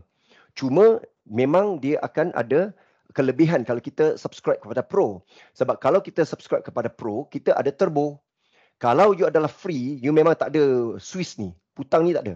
Jadi memang terhad hanya kepada GPT-4. GPT-4 pun dah mencukupi. Ini merupakan I punya pendapat lah. Memang mencukupi. Okay. Jadi jom saya buat satu demonstrasi sekarang. I nak tambah satu file. I nak tambah satu file ni. Ini adalah PDF. Ini merupakan satu file yang saya gunakan dalam saya punya contoh latihan minggu lepas. Ini merupakan suatu macam thesis yang ditulis oleh seorang pelajar universiti. Alright. Jadi ini daripada bulan Julai 2019, student. Okay. Jadi I dah attach file PDF. Nampak tak dia dah attach kat sini. Jadi apa yang kita nak type, kita type di atas file ni. Jadi I nak tanya. Okay. Jom saya tanya. Merupakan saya tanya dalam bentuk bahasa Inggeris dulu. Okay. Please summarize this file in no more than, I kena bagi tahu dalam berapa patah perkataan yang saya nak. Okay. In no more than 200 words. Okay. Jom tengok ya. Dia bagi tahu, I'm reading the file now. Reading the file. Lepas tu, begitu lama, jangan-jangan fail. Sebab ada kalanya dia tak begitu stabil lagi. Ataupun I punya file ni mungkin dia punya compression, mungkin dia tak boleh baca. Tak apa, I ada banyak file lagi.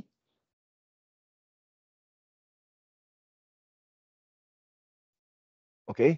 Walaupun I rasa mungkin ada masalah sikit. This is, I apologize. Nampak tak? Ada error semua ni kan? Okay. Tak apa. I ada lagi satu contoh. Ini contoh I rasa lebih senang sikit. I sekarang boleh tarik juga file ni, masuk juga. Tak semestinya I kena klik butang tu, I boleh drag and drop. Ni I dah attachkan. Sekarang saya attachkan file ni. Nama file ialah 2022ar.pdf. Ini merupakan annual report.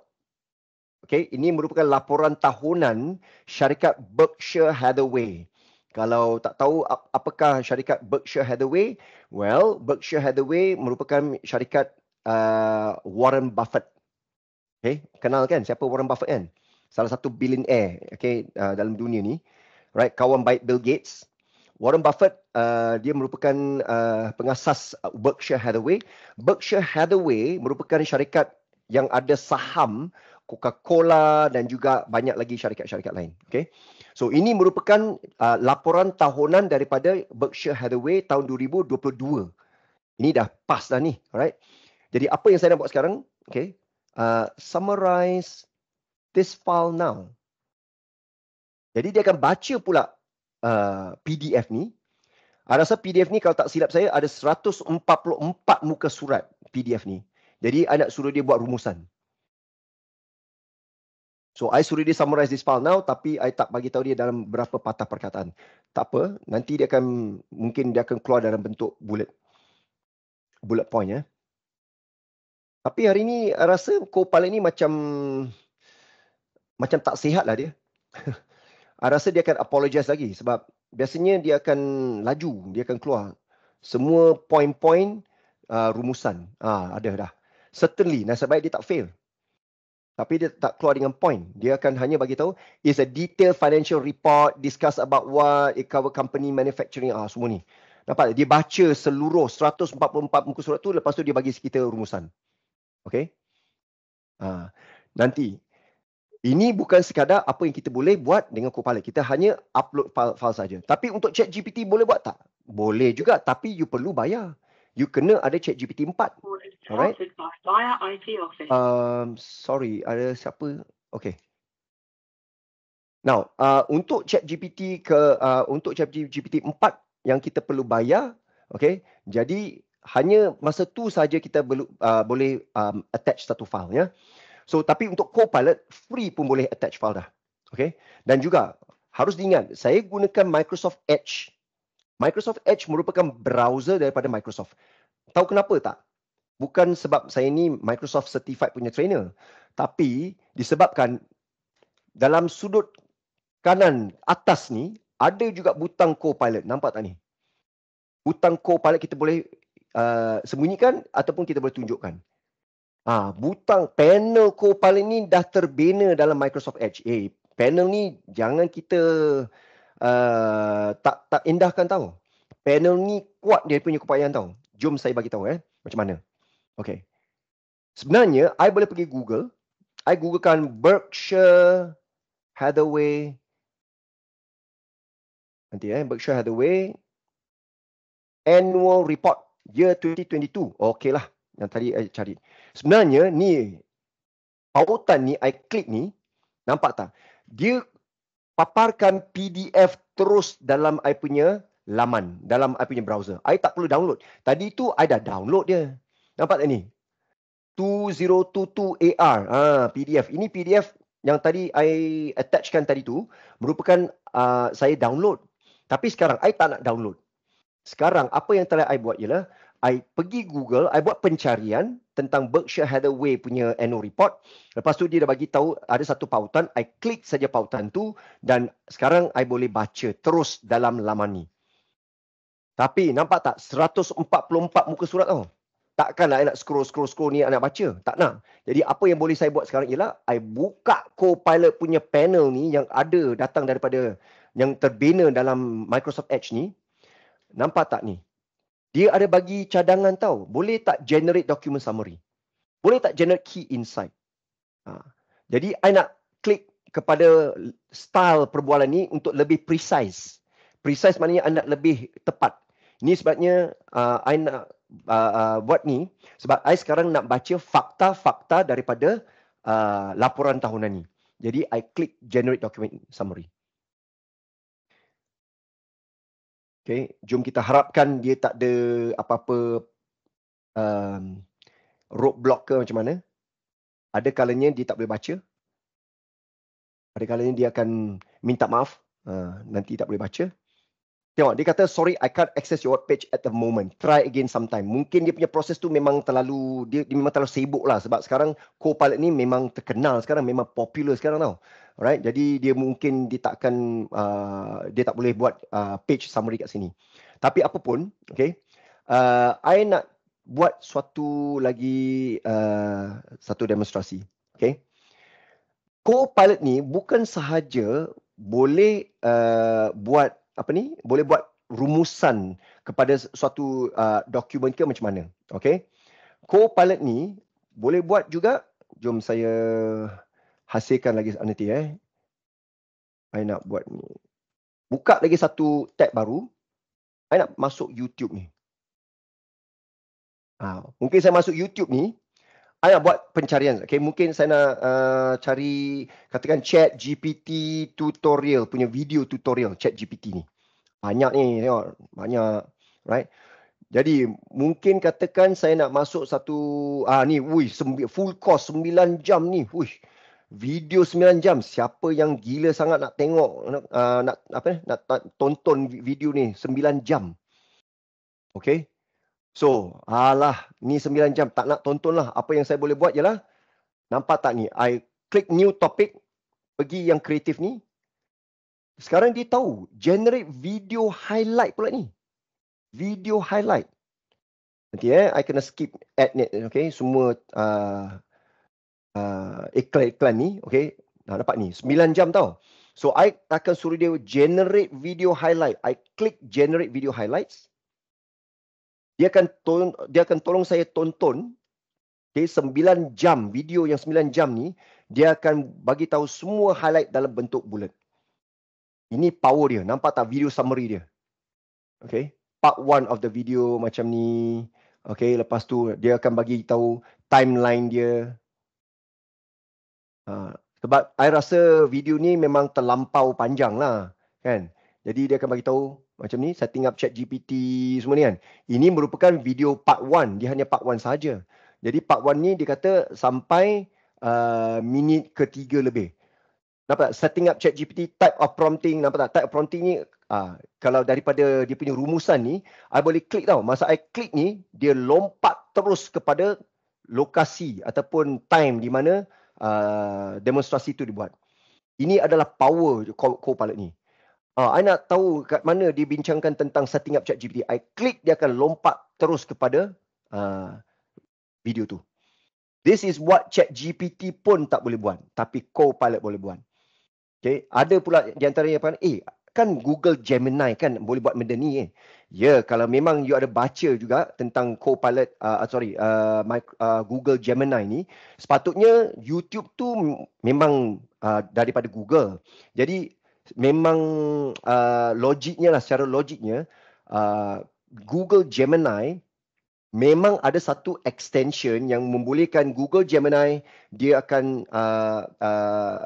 layar you punya laman YouTube tu.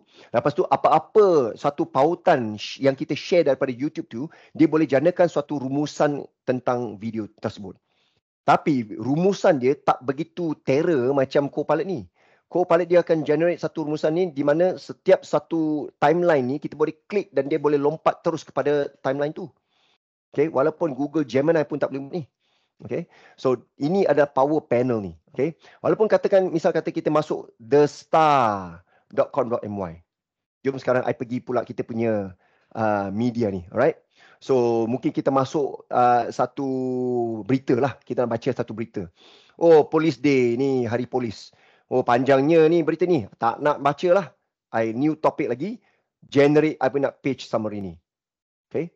Jadi dia akan tolong baca berita ni dan dia akan bagi tahu rumusan dia ataupun ringkasan dia ni. Here's a summary, nampak tak ni ringkasan dia. So ini adalah power of the Copilot panel yang terbina dalam Microsoft Edge browser. Jadi tak payahlah kita baca susah payah, panjang lebar semua ni kan. Jadi kita hanya nak tahu apakah highlight dia saja. Apakah ringkasan berita tu. Jadi setiap suatu laman web yang kita pergi, Copilot punya panel ni boleh dia akan macam dia macam satu CCTV lah kan. Dia akan buat macam pengawasan. Okay, dia akan monitor kita punya aktiviti dalam web. Jadi kalau kita masuk satu laman web yang ada video, dia akan tukar kepada video highlights. Kalau kita punya laman ni adalah teks, dia akan tukar kepada page summary. Jadi Copilot ni memang bijak. Dia tahu. Okay. Tapi untuk ChatGPT pula, dia tak ada panel macam ni.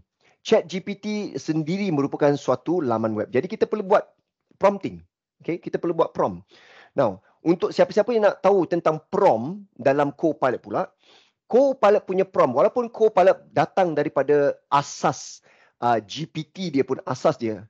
Okay, tapi apa yang pernah saya teliti sampai sekarang, Copilot punya prompt merupakan prompt yang pendek.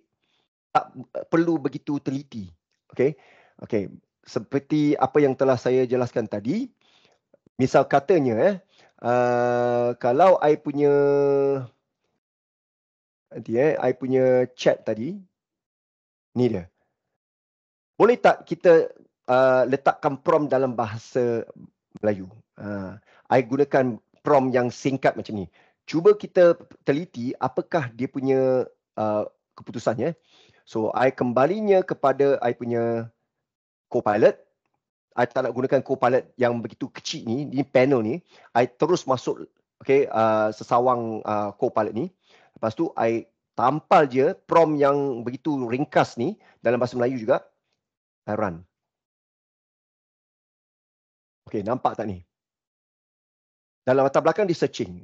Lepas tu, dia pun lain kita. Dia pun bagi tahu jawapan dalam bahasa Melayu. Tentu. So, dia akan bagi tahu dalam bentuk yang sama juga. Walaupun kita memang bincang tentang prompt, tapi prompt engineering ataupun kejuruteraan prompt ni masih juga diperlukan.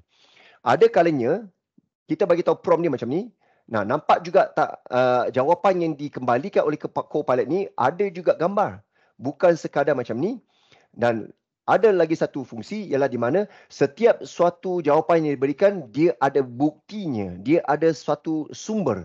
Untuk maklum lebih terperinci, anda boleh merujuk kepada panduan perjalanan. Nampak tak? Ini merupakan bukti ataupun sumber daripada kajian Copilot. Copilot dia bagi tahu semua jawapan yang telah saya kembalikan dan ditayangkan kat sini merupakan saya punya kajian dalam latar belakang datang daripada semua laman-laman berikutnya. Bukannya macam dalam ChatGPT, dia bagi tahu jawapan tapi dia tak bagi tahu bukti daripada mana. Adakah tempat-tempat yang dia cadangkan untuk kita lawat, adakah tempat ni betul ataupun dia khayal juga, dia halusinasi lagi. Okay? Jadi kita tak tahu. Cuba kita perlu setiap kali kena review, kena buat double checking kan, kena buat semakan. Tapi dalam Copilot ni pula, dia ada buktinya. Ini merupakan sumber datangnya semua maklumat yang saya kembalikan. Jadi, kalau saya masukkan prompt yang terperinci ni, yang memang padan dengan rangka kerja CIDO saya tu, apakah pula yang akan dikembalikan? Jom I try. Jom saya cuba. Okay. Dalam latar belakang, dia tengok, dia searching. Dia memang searching dalam internet tau. Berikut adalah pelan-pelancongan. Okay. Nampak tak? Dia punya jadual, format jadual dia adalah terperinci. Tapi jumlah harga dia dalam XXX. Dia tak bagi tahu. Mungkin harga dia tak boleh cari. Okay. Tak terdapat pun. Nampak lajur-lajur ni, hari, tempat pelancongan, sarapan kat mana, makan tengah hari kat mana, tengah malam, makan malam, hotel penginapan kat mana. Lepas tu jumlah harga dalam USD, dia tak boleh bagi tahulah. Okay. Tapi, nampak tak ni? Dia tunjukkan juga multimedia. Sekarang dia punya peranan dia seakan sama macam Google Search. Alright. Ada lagi satu feature, okay, ataupun ciri-ciri yang memang kuatnya, okay, memang bijaknya ialah setiap kali kalau dia keluarkan output dalam format jadual ataupun table macam ni, nampak tak dia punya table ada satu butang Excel. Maknanya saya boleh tekan butang Excel ni, dia akan export hasil ni kepada Excel dan dia akan tunjukkan dalam Excel online. Dia dah exportkan dalam bentuk Excel. Nampak tak ni?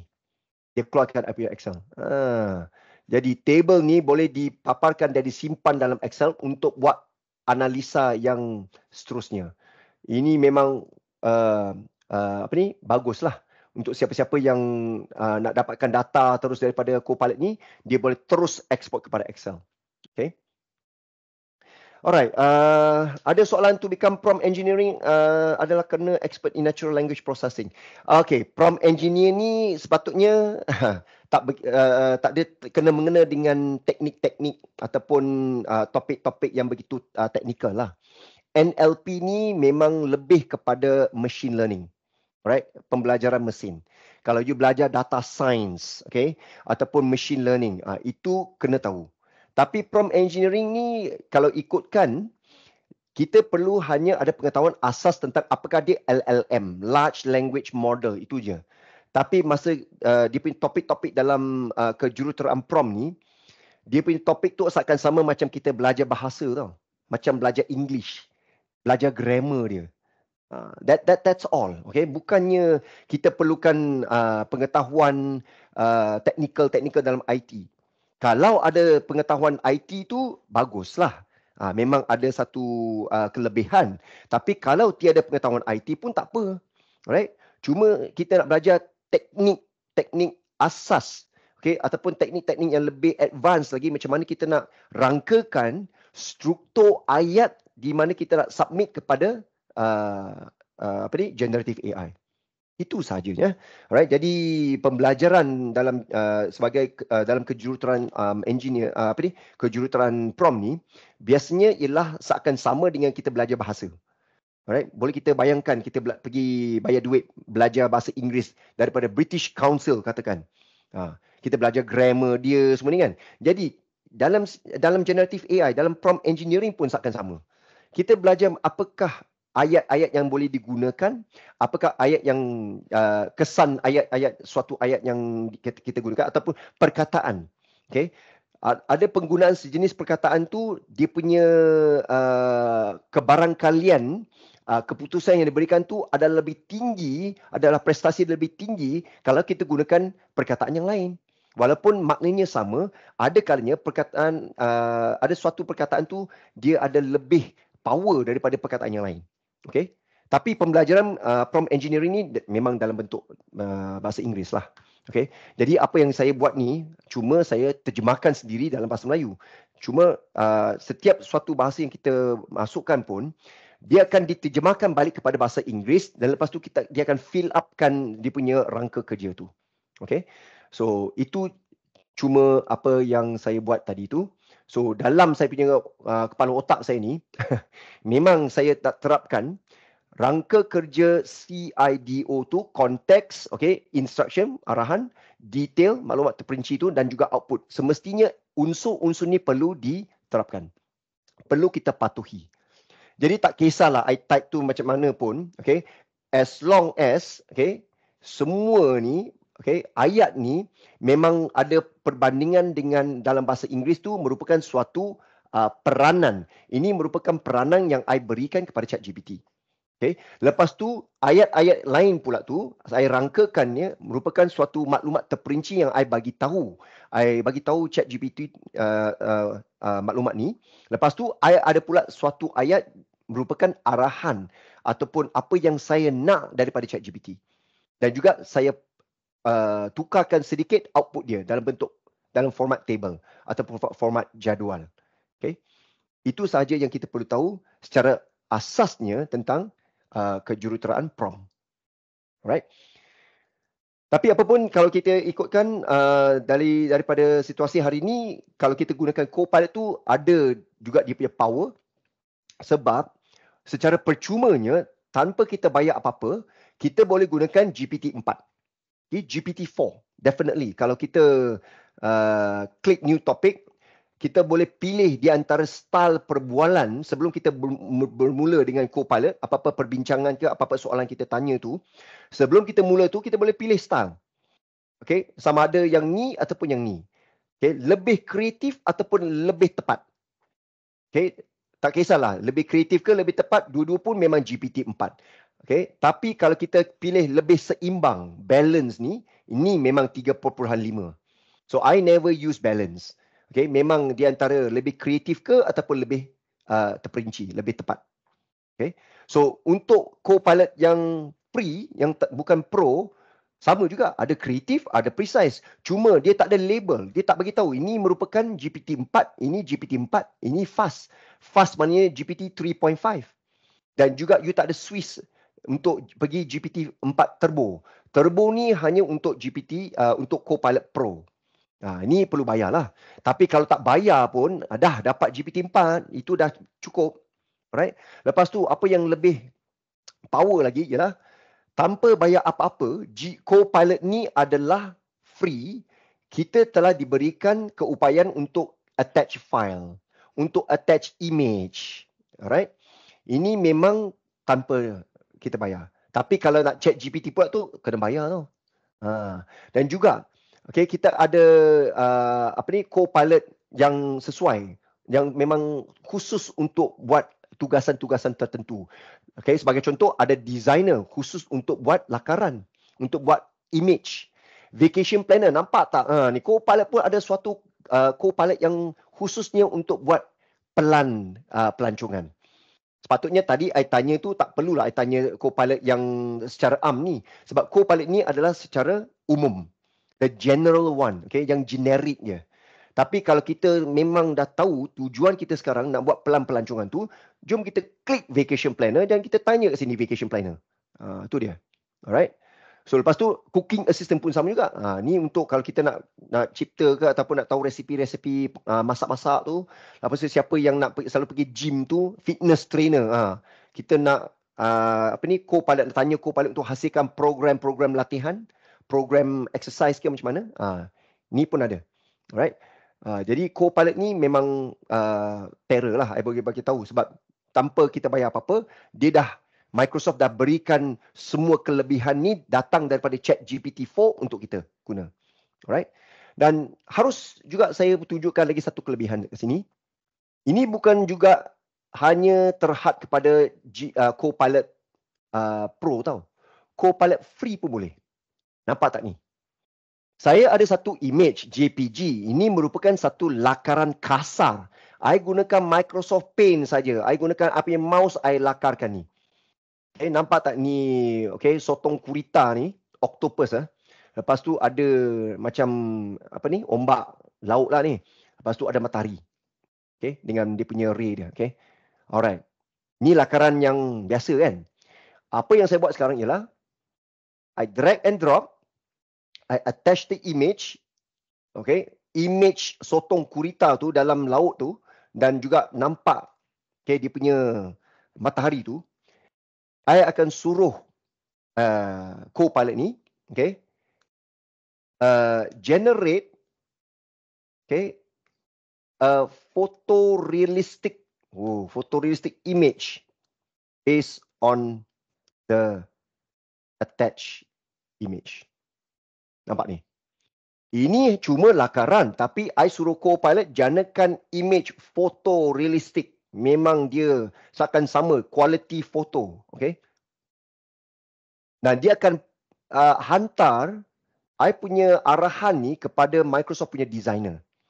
Microsoft designer dia akan lakarkan. Ini dia power daripada OpenAI punya DALL-E. DALL-E platform dia merupakan text to image platform dia. Okay.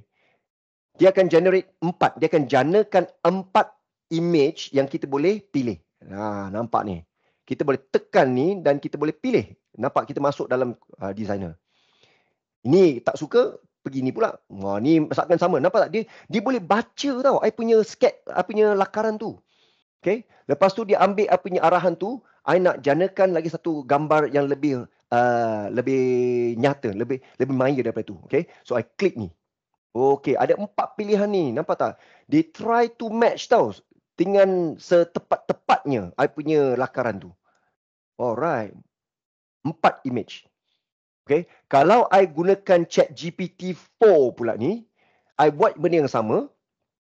Okay, benda yang sama juga. Tapi dia hanya boleh janakan satu sahaja. Ini adalah kelebihan Microsoft. Sebab Microsoft, dia ada dia punya infrastruktur dia, di mana dia punya server-server dalam dia punya data center semua tu, lebih power daripada OpenAI. So, I letak prompt yang sama. Okay. Cuma ChatGPT hari ini hanya boleh janakan satu saja image. Di mana Copilot pula boleh janakan 4 pilihan untuk kita. So, ChatGPT satu sahaja. Dia bermula dengan 4. Lepas tu, I rasa dia tak boleh tahan. Okay? Dia memang mahal untuk dia upkeepkan dia punya server kan. Jadi, dia kurangkan daripada 4 kepada 2. Jadi, hari ni 2 kurangkan kepada 1. Tapi, kualiti dia memang bagus juga. Nampak tak? Dia pun buat benda yang sama. Cuma, kita tiada pilihan. Okay? Ada satu sahaja. Copilot bagi kita 4. So, ChatGPT ke ataupun Copilot, dua-dua powered by DALL-E 3. Ini adalah versi ketiga DALL-E. Ini kita sebut sebagai DALL-E, right? So this is the platform yang power the text kepada image. Jadi platform text kepada image menggunakan DALL-E. So jadi ini adalah apakah yang kita boleh buat secara ringkasnya, secara memang asasnya, generative AI, teknologi generative AI, apa yang kita boleh buat? Kita boleh buat rumusan, kita boleh suruh dia typekan email. Jadi untuk demonstrasi yang terakhir, apa yang saya nak buat di sini, jom I gunakan ChatGPT 3.5. I draftkan di sini. Okay. Tuliskan satu email,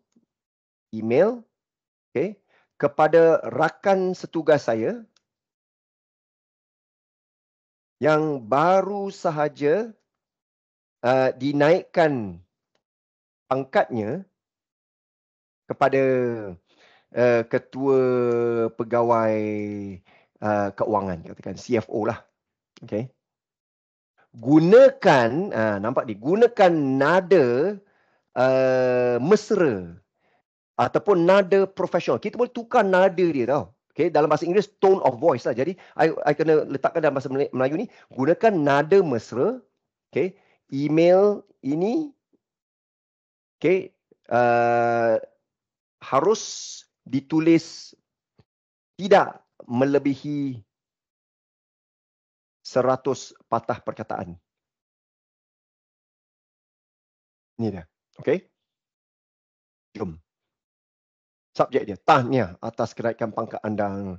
Saya ingin, ni mesra. Okay. Saya yakin bahawa peranan ni, wah ni nada mesra ke? Ingat, mesra ni casual kan? Okay. Tapi kalau nada profesional kan, nada rasmi tu, dia akan gunakan bahasa lebih rasmi lagi. Okay. Ni dia. Okay. So, dalam I punya kursus, okay, setiap kursus ChatGPT ke Copilot saya ni memang sehari saja. Just one day, okay. I ada satu kursus dipanggil basic prompting lah. Itu kita akan ajar asas kejuruteraan prompt apa yang telah saya tunjukkan tadi. I punya rangka kerja dia diberi nama CIDO. Okay, memang datang daripada rangka RTF. Rangka RTF ni memang yang diiktiraf oleh Prompt Engineering Institute. Okay, Institute kejuruteraan prompt ni memang daripada US, right? So apa yang diiktiraf, yang dikenal pasti secara rasmi ialah RTF. Tapi apa yang telah saya rumuskan dia ataupun I lebih terperinci lagi, I bagi dia CIDO, Context, Instruction, Detail dan Output. Jadi kalau setiap suatu prompt, kalau kita ikutkan rangka ni, jadi jawapan yang dikembalikan ataupun yang kita jangkakan tu akan lebih tepat ataupun dia akan lebih terperinci lah. Okay. Tapi apa pun, I tak boleh guarantee lah kat sini. I tak boleh jamin setiap kali ChatGPT tu dia beri jawapan tu memang akan tepat. Sebab apa yang telah saya beri satu amaran tadi ialah setiap kali ChatGPT kembalikan keputusan ataupun jawapan yang diberikan, seharusnya kita buat semakan. Ini perlu menjadi suatu amalan yang biasa. Alright, itu nasihat saya berikan setiap kali I ada latihan. Setiap sesi tu I akan bagi macam satu peringatan. Harus buat semakan. Jangan percaya sebulat-bulatnya dengan jawapan yang diberikan oleh ChatGPT sebab dia memang ada halusinasi. Dia akan ada khayalan lah.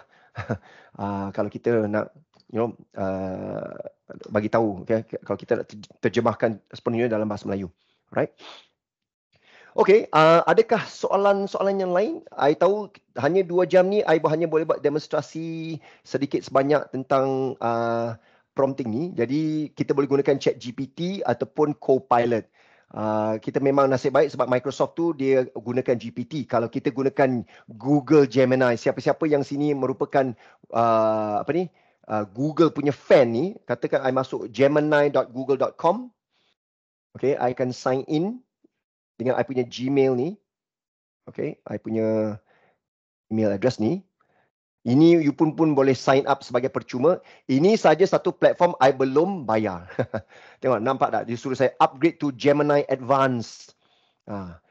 Ni I masih Gemini yang free. Gemini Advanced I belum upgrade. Ni pun $20. Tapi $20 ni, selain daripada dapat Gemini, dia punya LLM dia yang paling terror tu, okay, Gemini Ultra 1.0, dia akan bagi kita, akan upgrade kita punya Google Drive kepada 2 terabyte besarnya. Lepas tu dia boleh terapkan dan juga integrasikan dengan Google Docs, Sheets dan Google Slides. Tapi apa yang saya dapat tahu sini ialah, kalau saya type dalam bahasa Melayu, tak boleh. Okay, jom saya buat ni. I malas nak type sekarang, I just copy dan I tampar dalam Google Gemini ni dan I run. I rasa Gemini tu perlu kita bayar ke ataupun macam mana? See? I am an LLM trained to respond in a subset of languages at this time, so I can't assist you with that. Jadi dia suruh kita buat rujukan kepada Gemini Help Center untuk satu senarai apakah semua bahasa-bahasa yang dia boleh support. Jadi sememangnya bahasa Melayu tak termasuk dalam senarai itulah. Alright. So that is the reason why impact GPT tu lebih ketara dalam dunia generative AI. Okay. Sememangnya daripada GPT lah. So Microsoft tu dia memang buat satu keputusan yang tepat lah untuk dia labur ke dalam OpenAI. Jadi dia ambil GPT punya teknologi. So Gemini and other platform tu masih buat masa sekarang tu dia bukannya semua bahasa. Okay. Kalau tak silap saya hanya 16 sahaja bahasa dan bahasa Melayu ataupun bahasa Indonesia pun tak ada. Alright. So tapi untuk ChatGPT sekarang dia memang dah bagi jaminan dia memang multilingual, any languages. Apa jua sahaja bahasa dia boleh ambil. Okay, dia boleh terima. Alright.